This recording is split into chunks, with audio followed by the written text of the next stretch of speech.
Have you ever pondered the profound connection between health, healing, and divine intervention? In the hustle and bustle of life, it's easy to overlook the miracles happening around us every day.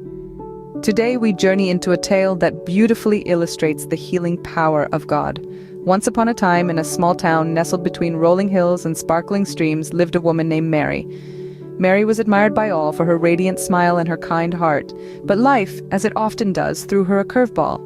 Mary was diagnosed with a severe illness. The doctors tried their best, but they could only do so much. Her health began to deteriorate rapidly, and hope seemed to fade away like a sunset sinking into the horizon. But Mary, she was a woman of faith. She believed in the divine intervention of God, in his healing power. She held on to the belief that God heals the brokenhearted and binds up their wounds, a belief that was about to be tested in the most profound way. One day, as Mary lay in her bed, weak and tired, she closed her eyes and prayed. She prayed for strength, for healing, and above all, for peace. She surrendered herself completely to God, trusting in his plan for her. Days turned into weeks, and weeks into months. Mary continued to pray, her faith never wavering.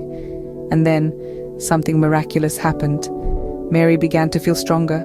The color returned to her cheeks and the spark rekindled in her eyes. The doctors were astounded. Her recovery was nothing short of a miracle. Mary believed it was God's healing power that had restored her health. She felt the divine presence, the divine intervention in her life, and she was not alone.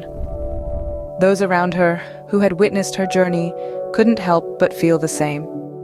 In this story, we see a vivid illustration of the healing power of God.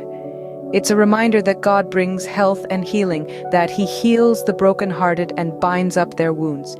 The story of Mary underlines the importance of faith, of believing in the healing power of God. It tells us that a joyful heart is good medicine, but a crushed spirit dries up the bones. Mary's joyful heart, her unwavering faith in God, brought her healing when all seemed lost. So, what can we take away from Mary's story? It teaches us that health and healing are not just physical processes. They are deeply intertwined with our faith, our spirit, and our connection with God. It shows us that divine intervention can bring about miracles, even in the direst of circumstances. In summary, the healing power of God is not just a concept or a belief. It is a tangible force that can bring about real, profound changes in our lives. It heals not just our physical ailments, but our spiritual wounds as well. And above all, it reminds us that a joyful heart, a heart full of faith and hope, is indeed the best medicine. So in the face of adversity, let us remember Mary's story. Let us remember the healing power of God, the divine intervention that brought about a miracle. And let us remember that a joyful heart is good medicine, for in these reminders, we find the strength to face whatever challenges life throws our way.